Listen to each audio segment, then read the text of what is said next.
give the floor to His Excellency Massimo Garavaglia, Minister of Tourism of Italy.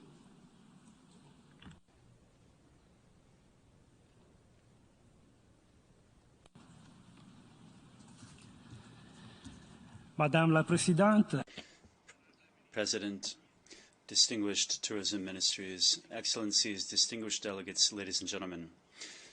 I'd like to begin by warmly thanking President Abdullah Shahid for his initiative in convening this high-level debate on tourism at this crucial moment for the sector. In many countries, tourist operators have begun to see the light of day after the long night of the pandemic, despite some dark clouds on the horizon, due to a war that this Assembly has expressed itself very clearly on. I would like to take this opportunity to stress that our debate is taking part at a time when we're celebrating the 50th anniversary of the arrival of the first Italian tourists in the Maldives, which marked the beginning of the tourist sector's development in this archipelago. This is a success story. It reveals the great contribution of tourism that tourism can make to development. At the same time, it shows the challenges facing the world of tourism. In recent years, as never before, we've seen how vulnerable tourism is to external factors. These include the pandemic crisis or geopolitical instability. And we are still more vulnerable to climate change. This is the approach we need to that Italy will focus on during the presidency of the G20, or what we focused on last year, rather. And it is our commitment taken on in the context of the COP26 and the recommendations to ensure the transition toward a green economy that was elaborated together with the UNWTO, and which sets forth important benchmarks in this context.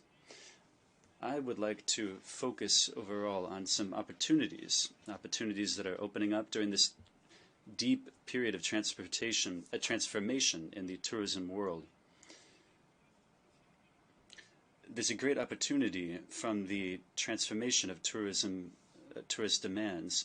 Tourists are more and more interested in sustainability. They're interested in finding services and experiences that are in harmony with nature and which respect biodiversity.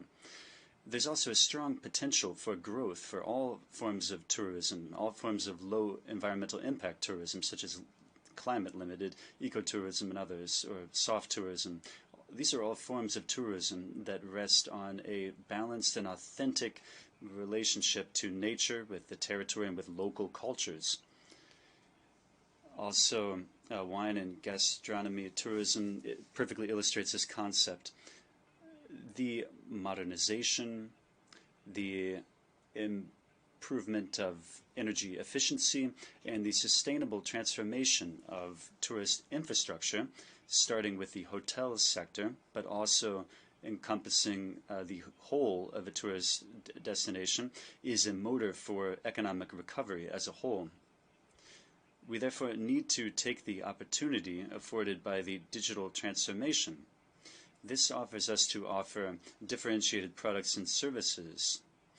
We have new data analysis tools and AI tools. Thanks to them, it's possible to differentiate the range of products, to improve the management of tourism flows, and to plan sustainable management of resources and destinations.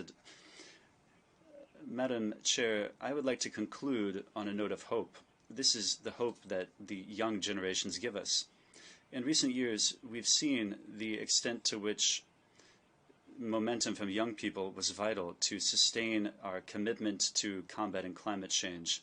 Young people are also increasingly at the forefront of the sustainable transformation of the tourism world as travelers, innovators, and as operators in the sector.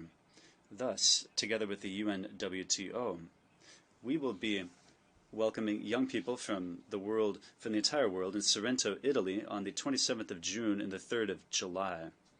There, we will examine their ideas and their visions of the future of tourism during the first global tourism, the Global Youth Tourism Summit. Cooperation and solidarity among tourism stakeholders within countries and among countries have shown to be vital to tackle the pandemic crisis. In the same vein, we will continue to work to ensure that tourism is a way of responding to climate challenges. Thank you.